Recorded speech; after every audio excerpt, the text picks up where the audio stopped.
Let's learn how to install iOS 26 on iPhone.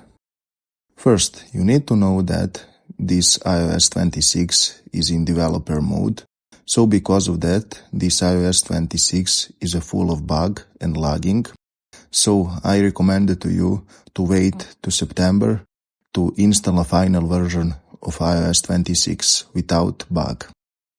So if you want this beta version, open your Google and then on a search bar go to type developer.apple.com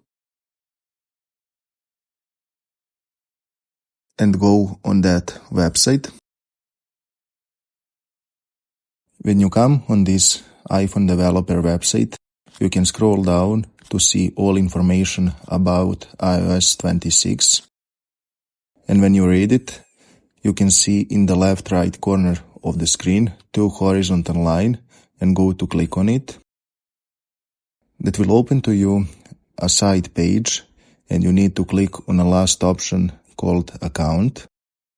Now, if you already have iPhone developer account like me, you can go to login on that account, but if you don't have, you can see in the bottom of the screen, create your Apple account and click on it.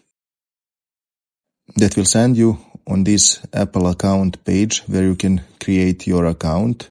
You just need to enter all information Apple asks of you.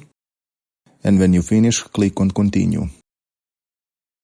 When you do that process, go out and then open a settings app on your phone. And you need to scroll a little down to find a general option and click on it. Next, go to click on software update. After that, software update shows to you a two option and you need to click on beta updates. You can see all updates iPhone offers to you, and on that list you can find iOS 26 developer beta and just click on it.